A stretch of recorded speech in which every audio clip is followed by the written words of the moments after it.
Welcome to Crimson Legacy Historians, where the past is not just remembered but brought back to life with depth and clarity. In 479 BC, a woman was dragged into a room inside the Persian royal palace. What was done to her body was so extreme that the ancient historian who recorded it, a man who had spent his entire life documenting wars, mass executions, and ritual sacrifice across 3 continents, paused before writing it down. She was not a criminal. She was not a prisoner of war. She was not a slave. She was royalty, the wife of the king's own brother, a woman from one of the most protected bloodlines on earth, and the order did not come from the king. It came from the queen.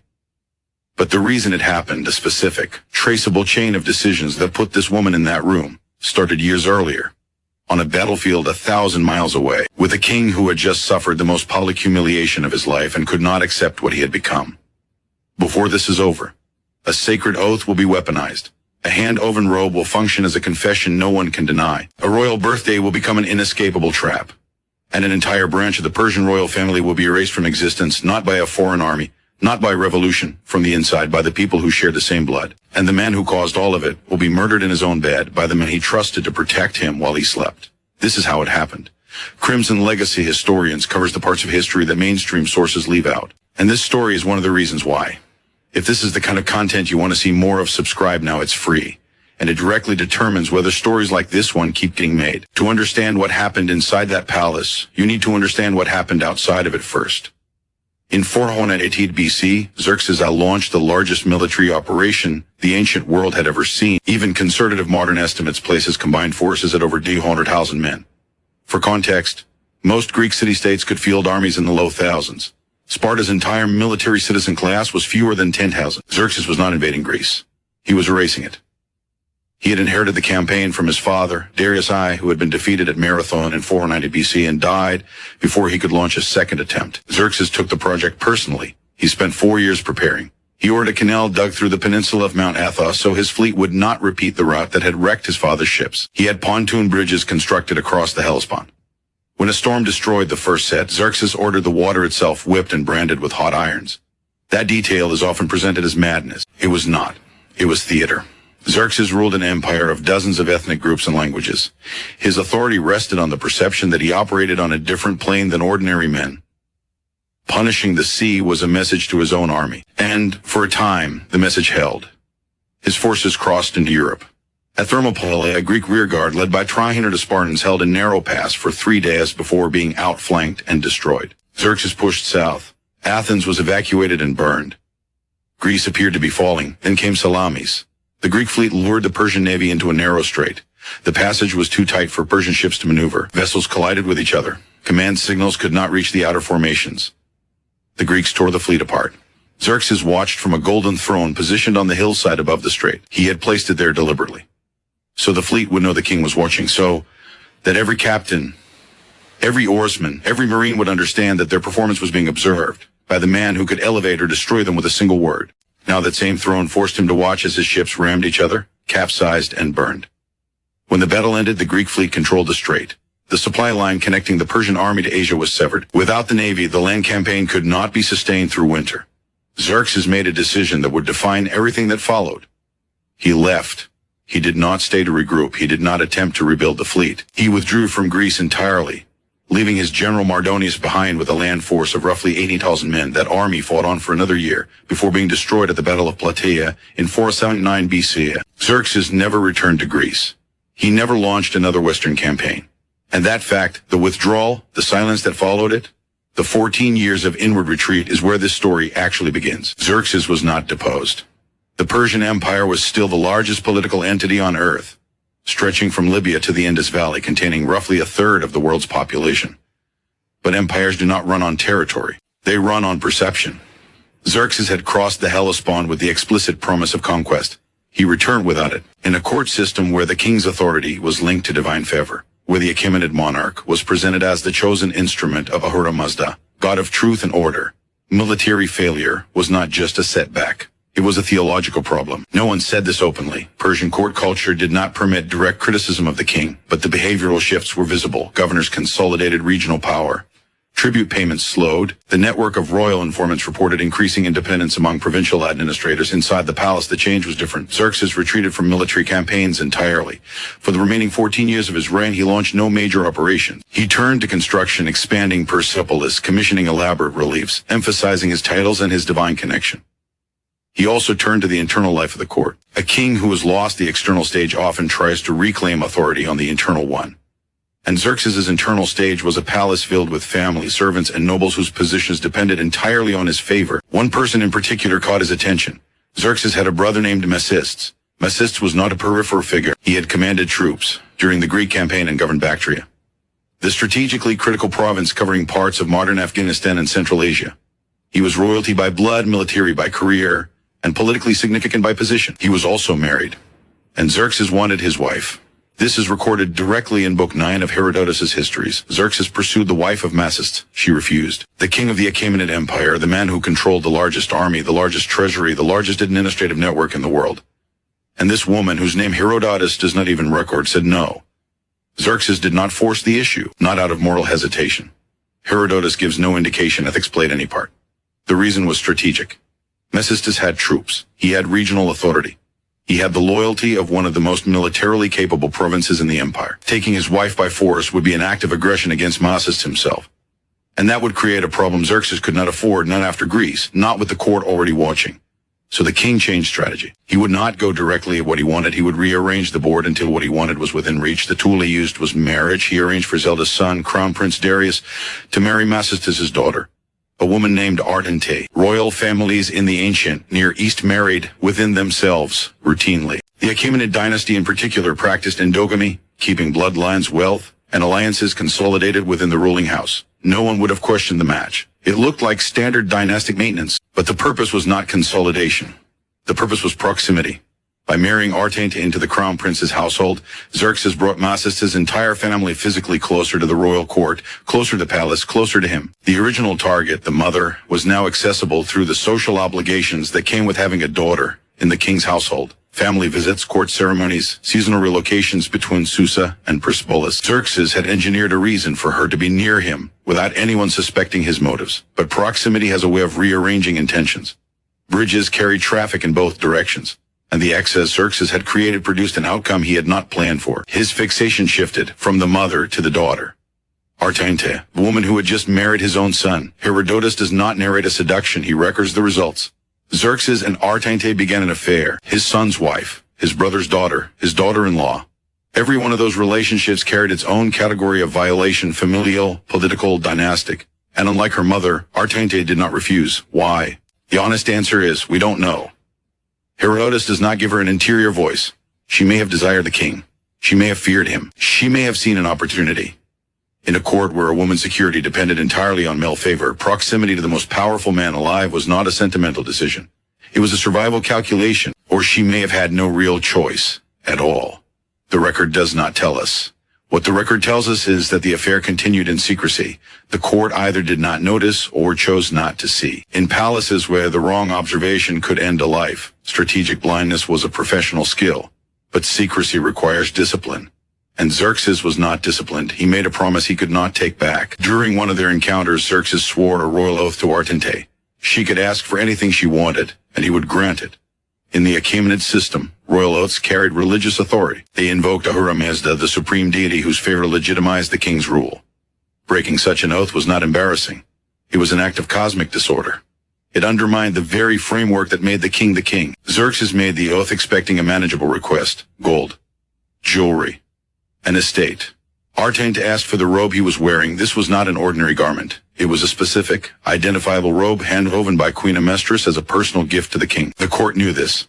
When Xerxes wore it, it communicated a message visible to everyone. The queen made this for me. We are united. If Artaynte wore it, every layer of that message inverted. The queen's own creation on another woman's body. No room for interpretation. No possibility of denial. The robe was a confession sewn into silk. Xerxes understood immediately. He tried to undo it. He offered Artaynte cities, real, revenue-generating cities she could govern. He offered unlimited gold. Herodotus records that he offered her an army under her personal command. Artaynte refused everything. She wanted the robe. Only the robe. There are two readings of this moment. The first, Artaynte was reckless. She wanted the most impressive object she could see and did not calculate what it would cost. The second she understood exactly what she was doing. The robe was not a trophy. It was a mechanism. As long as the affair remained secret, she was disposable. The moment it became visible, she became a fact the court had to accommodate. Herodotus does not tell us which reading is correct. Xerxes handed over the robe, because a king could override a law. A king could overturn a sentence. But in Persia, a king could not override a sacred oath. The robe changed hands, and the countdown began. Amestris saw the robe on Artaynte. She did not scream. She did not confront. She did not go to Xerxes. She waited. Amestris was not simply the king's wife. She was the daughter of Artaynte, one of the 7 noble conspirators who had overthrown the false king Xerxes and placed Darius I on the throne. Her political position was inherited, independent of Xerxes. She had alliances among the old nobility that predated her marriage. She had her own network of informants, her own leverage within the court, and her position rested on one principle.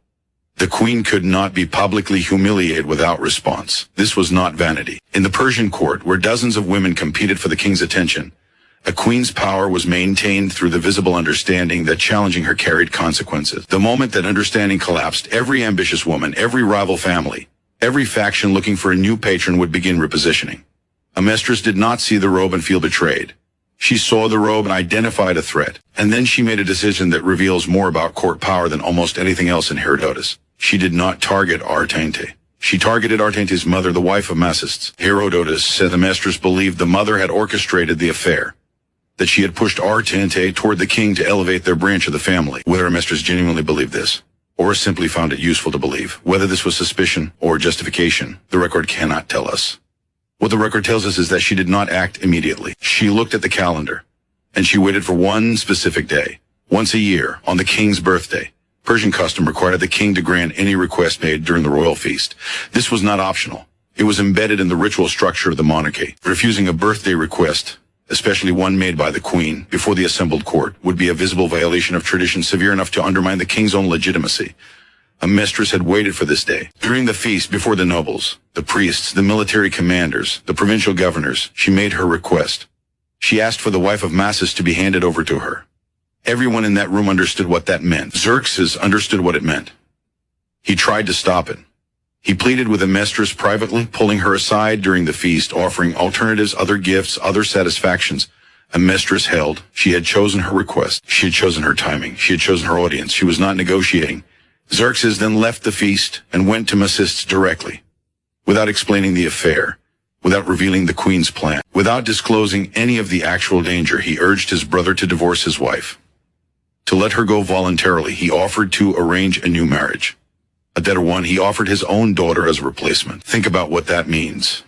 The king of the Persian Empire was offering his own child to his brother as a substitute, trying to remove the target before the weapon could land. And he could not explain why.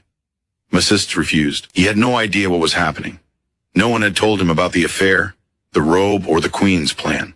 He loved his wife.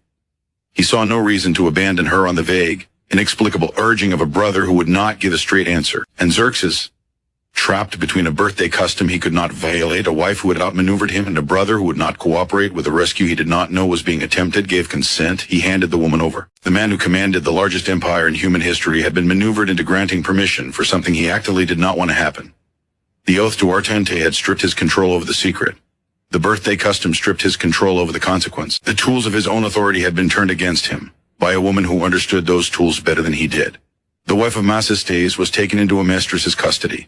What followed was systematic physical destruction. Herodotus records that the woman was mutilated, deliberately, methodically. Body parts were severed, targeted at the features that carried social identity, the communicated status that allowed participation in public life. She was not killed.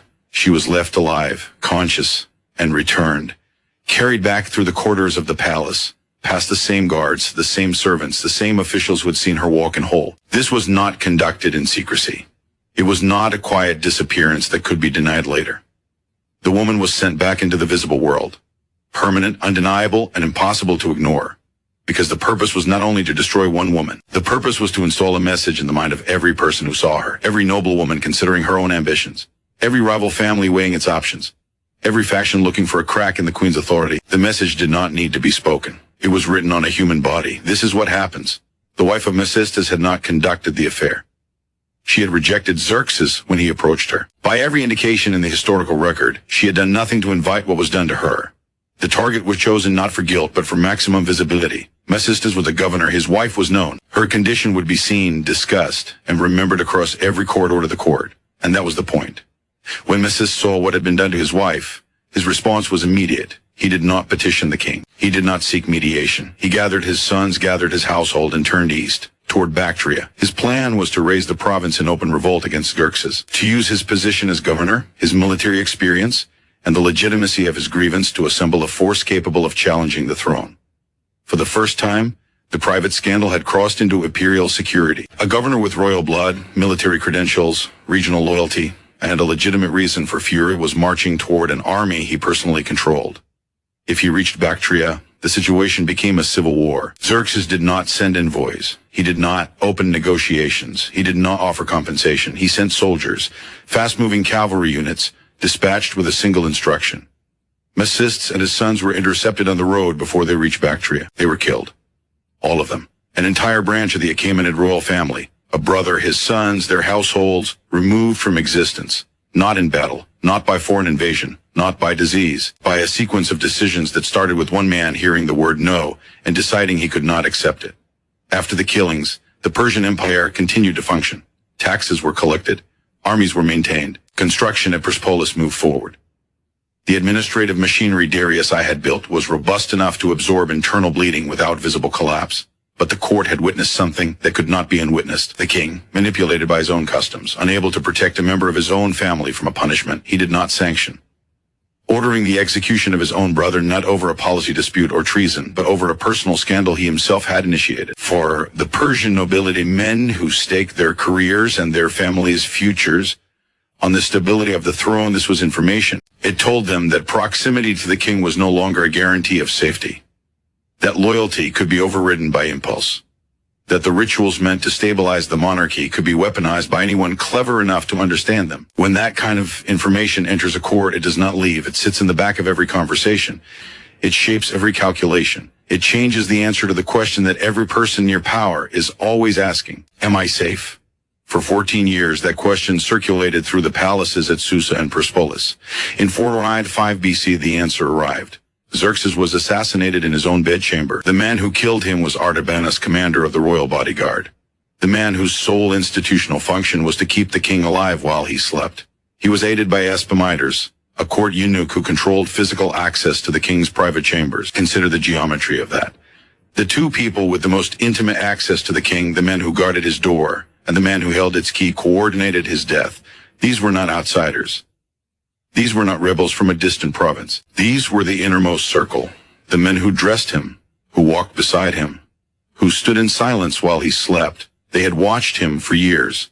They had watched the Greek campaign fail. They had watched the Masistes affair unfold. They had watched the rituals of the court weaponized, and the royal bloodline thinned by the king's own decisions. And at some point, we do not know exactly when, they stopped seeing a king worth protecting. The assassination was not a surprise event. It was the final weight on a structure that had been bending since Salamis. After Xerxes' death, his son Artaxerxes I took the throne, but only after Artaynte attempted to seize power himself and was killed in the struggle. The Achaemenid dynasty survived another 130 years, but the pattern that crystallized during Xerxes' reign, internal destruction, weaponized ritual, loyalty answered, with violence repeated across generations. Artaynte disappears from the record after the robe incident. Her fate is unrecorded.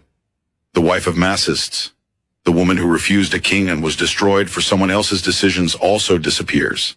Whether she survived her injuries for years or days, Herodotus does not say. The people who set the events in motion continued to hold power. The people who were caught in the machinery did not. That is the record. Book 9 of Herodotus' histories. 250 years old. Most textbooks skip it entirely. Now you know why. If this is the kind of history that should not stay buried, subscribe to Crimson Legacy Historians and turn on notification. The next video covers a story older than this one, from a dynasty that made the Achaemenid court look restrained. I'll see you there.